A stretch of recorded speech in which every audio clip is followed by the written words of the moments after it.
بڑے خوش نصیب ہیں. ابھی 1-2 سال پہلے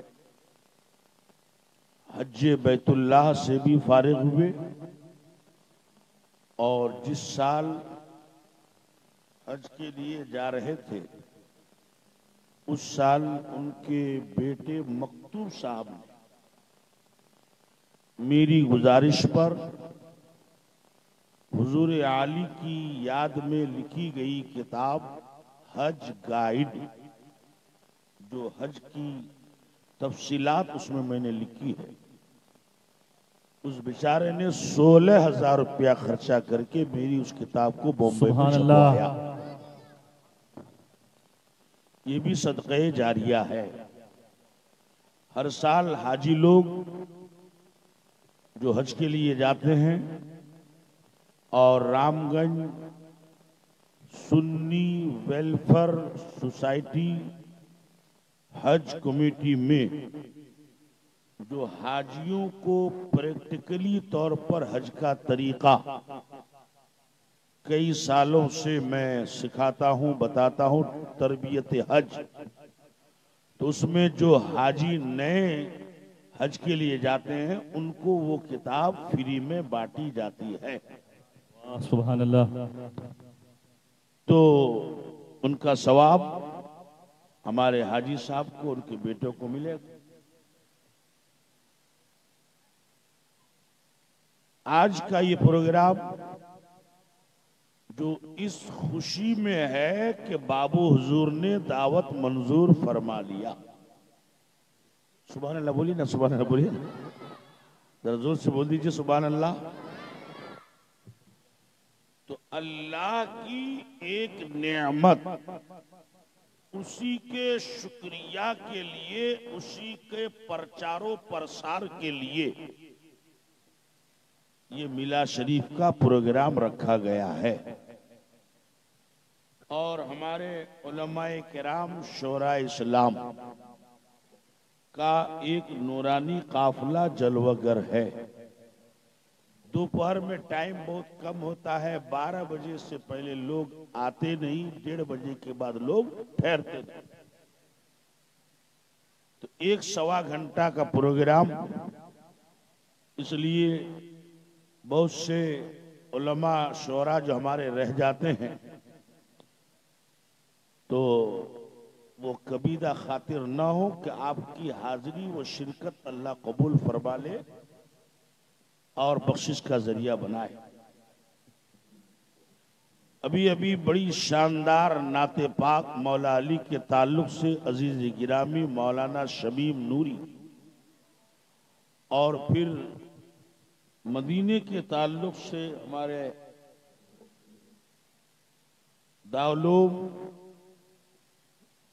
ٹیپا گج، مونا گج، عاقل گج، وہ عاقل گج صرف عاقل گج کے صدر المدرسین حافظ صاحب نے بڑی اچھی نعت پاک مصطفیٰ سے ہمیں آپ کو نوازا. میں مختصر طور پر، چونکہ ٹائم کا خیال مجھ کو بھی رکھنا ہے، قرآن عظیم میں رب فرماتا ہے وَأَمَّا بِنِعْمَتِ رَبِّكَ فَحَدِّثْ، کہ اپنے رب کی دی ہوئی نعمتوں کا شکریہ ادا کرو. جو نعمت ملے شکریہ ادا کرو. نعمت کیا ہے، کتنی ہے؟ تو اللہ کی نعمتیں ان گنت ہے، ہم گن نہیں سکتے، بے شمار، بے حد، بے حساب. موٹے موٹے طور پر مکان نہیں تھا، اچھا مکان بن گیا، اللہ کی نعمت ہے، شکریہ ادا کرو.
صلی اللہ علیہ وسلم.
صلی اللہ تعالی علیہ وسلم. تو حضرات میں یہ عرض کر رہا تھا کہ نعمتیں اللہ نے بے شمار دی ہیں.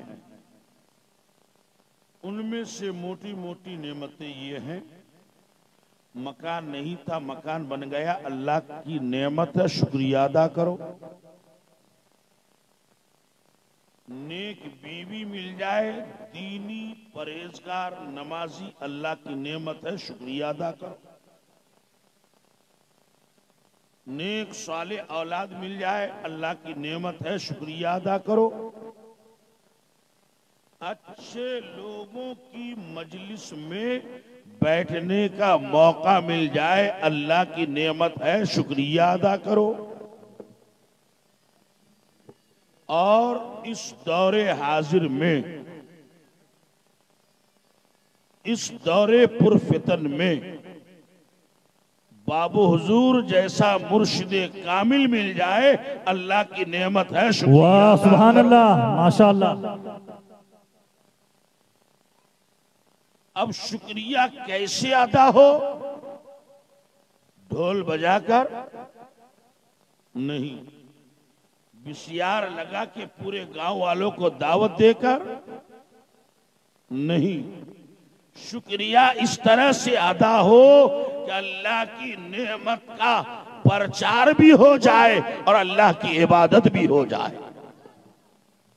ایک موقع پر شارٹ کٹ میں حضرت جبریل امین نے اللہ کی نعمت کا شکریہ ادا کرنا چاہا تو شکرانے کے طور پر 2 رکعت نماز کی نیت باندھ لی. اور جبرائیل علیہ السلام جو تمام فرشتوں کے سردار ہیں اور فرشتوں میں وہ رسول ہے،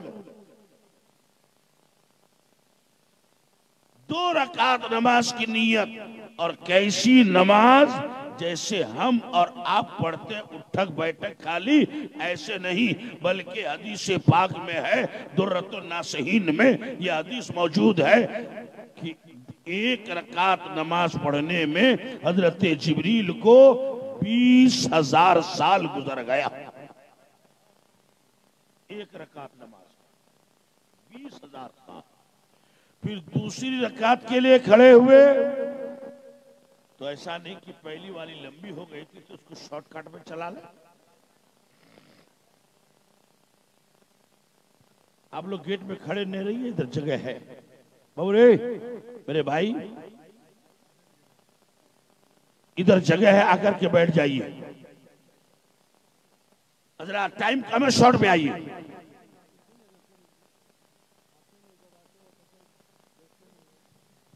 آپ لوگ بعد میں مصطفیٰ کریں. جب دوسری رکعت کے لیے کھڑے ہوئے تو پھر اس دوسری رکعت میں بھی اتنا ہی ٹائم لگایا جتنا ٹائم پہلی رکعت میں لگایا تھا. اب یہی پر اصلاح کی چند باتیں سن لیں کہ یہ تو جبریل کی نماز تھی، اور ہم لوگوں کا عالم کیا ہے کہ رکوع بھی بہت سے لوگ ٹھیک سے نہیں کرتے، جو ایسے رہتا ہے ماتھا تو اوپر پیچھے ادھر نیچے، کوئی ماتھا کو اتنا جھکا دیتا ہے کہ ایسے ہو جاتا ہے، بلکہ صحیح مسئلہ یہ ہے کہ پیٹھ برابر ہونی چاہیے، اور رکوع میں مرد اپنے اس کو کیا بولتے ہیں، اس کو گھٹوا، اس کو پکڑے، گھٹنے کو، ہے نا، پیٹھ بالکل برابر، اور اس وقت تک رکوع سے نہ اٹھے جب تک کہ آپ کا امام پہلے نہ اٹھ جائے۔ ابھی امام صاحب اللہ کا ہی پھٹ کھڑا ہو گیا، اس کی نماز گئی، چونکہ اب کیا ہوا کہ انجن پیچھے ہو گیا، ڈبہ آگے، ایکسیڈنٹ۔ اسی طرح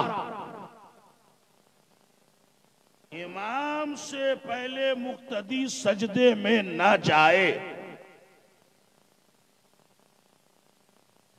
امام ابھی سمجھ اللہ کہہ کر کے کھڑا، اللہ اکبر، ابھی بر ہوا ہی نہیں، وہ مقتدی جا کے نیچے سر جھکا کے پنکھے میں آرام پر مارا۔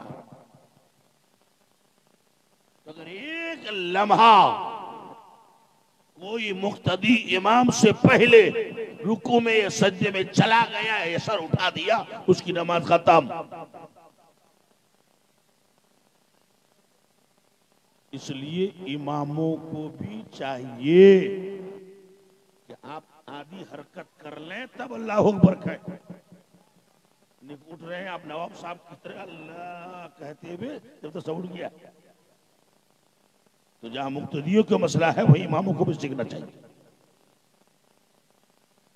تو جبریل امین نے 40,000 سال میں 2 رکعت نماز شکرانہ ادا کی۔ 40,000 بار جب دونوں طرف سلام پھیرا تو ایک غیبی آواز آئی خدا کی طرف سے کہ اے جبریل، تو نے میری عبادت کا حق ادا کر دیا، سبحان اللہ،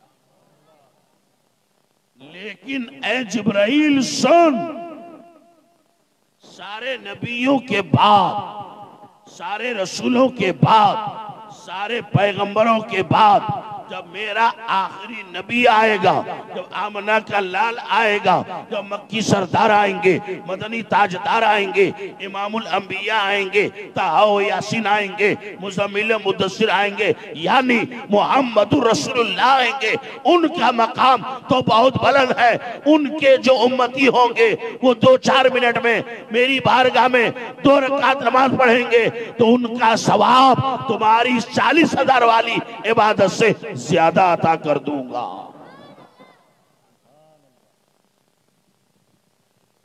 مسلمانوں، یہی ہمیں اور آپ کو غور کرنا چاہیے، اور یہ عام امت کا معاملہ ہے، تو امت کے جو خاص لوگ ہیں ان کی عبادتوں کا عالم کیا ہو، ان کے ثواب کا عالم کیا ہوگا۔ جب ایک عام امتی کی عبادت کا اتنا بڑا معاملہ ہے تو غوث و خواجہ کی عبادت کا معاملہ کیسا ہو۔ کربلا میں بھوکے پیاسے سوکھی ریت اور بالو سے تیمم کر کے نماز پڑھنے والے ان حسینی قافلہ کی عبادتوں کا عالم کیا ہوگا۔ وَأَمَّا بِنِعْمَةِ رَبِّكَ فَحَدِّثْ، تم اپنے رب کی نعمتوں کا شکریہ ادا کرو۔ فائدہ، رب فرماتا ہے وَلَئِن شَكَرْتُمْ لَأَزِيدَنَّكُمْ، میرے بندو اگر تم میری نعمتوں کا شکریہ ادا کرو گے تو میرے خزانہ قدرت میں تو کوئی کمی ہے نہیں، میں نعمتیں اور بڑھا دوں گا، نعمتیں اور بڑھا دوں گا۔ امام اعظم جس کے ہم لوگ مقلد ہیں، چاروں اماموں میں سب سے بڑے امام وہی، یہاں تک کہ آپ کتابیں مطالعہ کر کے دیکھیں، بہار شریف کے آخری حصے 19-20 اس میں لکھا گیا ہے کہ اپنی حیات میں ہین حیات امام اعظم نے 99 بار رب کے جلووں کا مشاہدہ کیا، 99 بار۔ اور یہ وہی امام اعظم ہیں کہ جن کے پیدا ہونے سے 150 برس پہلے میرے نبی نے ان کی پیدائش کی اور ان کی خوشخبری سنائی تھی